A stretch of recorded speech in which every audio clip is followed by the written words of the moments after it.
వైసీపీలో గెలిచిన 11 మంది ఎమ్మెల్యేలు అసెంబ్లీకి రానప్పుడు, అసెంబ్లీలో ప్రజా సమస్యల మీద గొంతు విప్పనప్పుడు వాళ్ళు గెలిచి ఏం ప్రయోజనం అనే విధంగా ముఖ్యంగా స్పీకర్ అయిన అయ్యన్న పాత్రుడు గారు కానీ, హైకోర్టులో వేసిన పిటిషన్కి సంబంధించి ప్రతి ఒక్కరూ కూడా ఇప్పుడు దీని గురించి మాట్లాడుకోవడం జరుగుతుంది.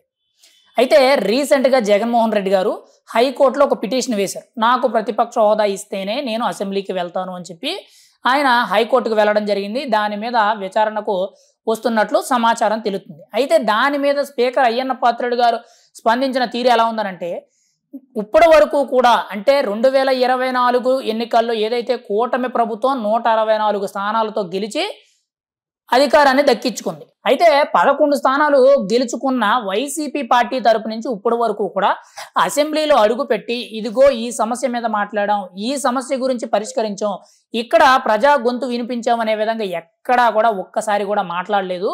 మరి ఒక్కసారి కూడా అసెంబ్లీలోకి వచ్చి మాట్లాడినప్పుడు వాళ్ళ గురించి ఏ నిర్ణయం తీసుకోవాలి, ఏమని తీసుకోవాలని చెప్పి స్పీకర్ అయ్యన్న పాత్రుడు గారు అయితే కొంత వివరణ ఇచ్చుకోవడం జరిగింది.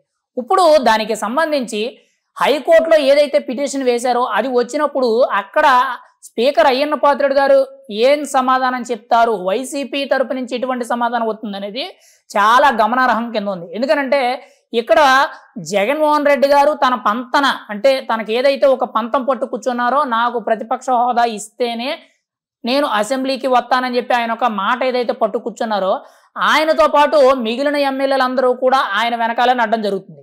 అయితే రీసెంట్గా ఆ మిగిలిన ఎమ్మెల్యేలు అంటే జగన్మోహన్ రెడ్డి గారు, మాజీ మంత్రి పెద్దిరెడ్డి రామచంద్రారెడ్డి గారు, తన తమ్ముడైన ద్వారకానాథ్ రెడ్డి గారు, ఇంకొక 2 ఎమ్మెల్యేలు అంటే ఓవరాల్గా 5 ఎమ్మెల్యేలు కాక మిగిలిన 6-7 ఎమ్మెల్యేలు ఎవరైతే ఉన్నారో వీళ్ళందరూ కూడా అసలు మనం ఎందుకు గెలిచాము, అసలు అసెంబ్లీకి ఎందుకు వెళ్ళడం లేదు, అంటే మనం డమ్మీల కింద ఉండిపోవలసిందేనా, రాబోయే ఎన్నికల్లో మనం అసలు గెలుస్తామా, ఒకవేళ మన పదవి పోయి సస్పెండ్ అయ్యి మనకి ఉప ఎన్నికలు వస్తే మన పరిస్థితి ఏంటి అనే విధంగా వీళ్ళందరూ కూడా ఒక డైనమాలో పడ్డారు.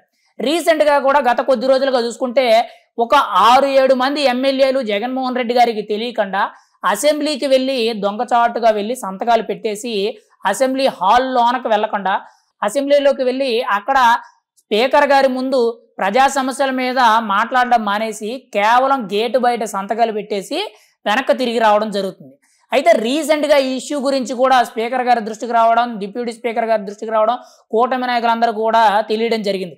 అయితే ఈ ఇష్యూ గురించి ఆల్రెడీ అసెంబ్లీ చట్టాల్లో ఎటువంటి రూల్స్ అండ్ రెగ్యులేషన్స్ ఉన్నాయనే విధంగా ప్రతిదీ కూడా పరిశీలించడం జరుగుతుంది. వీళ్ళ మీద ఏ విధంగా యాక్షన్ తీసుకోవాలనే దాని మీద స్పీకర్ అయ్యన్న పాత్రుడు గారు అయితే అసెంబ్లీలో పనిచేస్తున్న అధికారులు ఎవరైతే ఉన్నారో వాళ్ళకి ఆదేశాలు జారీ చేయడం జరిగింది.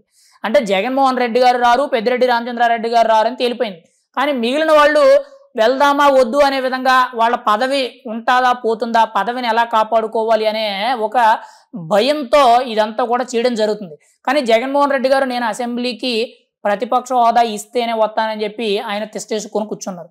ఇంకోవైపు పెద్దిరెడ్డి రామచంద్రారెడ్డి గారిని జగన్మోహన్ రెడ్డి గారు రీసెంట్గా అన్న పెద్దిరెడ్డి రామచంద్రారెడ్డి అన్న నువ్వు అసెంబ్లీకి వెళ్ళు ఎమ్మెల్యేలతో పాటు అని చెప్పి జగన్మోహన్ రెడ్డి గారు చెప్పినప్పుడు మాజీ మంత్రి పెద్దిరెడ్డి రామచంద్రారెడ్డి గారు నేను అసెంబ్లీకి చస్తే వెళ్ళనని చెప్పి కొండ బద్దలు కొట్టినట్టు జగన్మోహన్ రెడ్డి గారి ముందు చెప్పేయడం జరిగింది.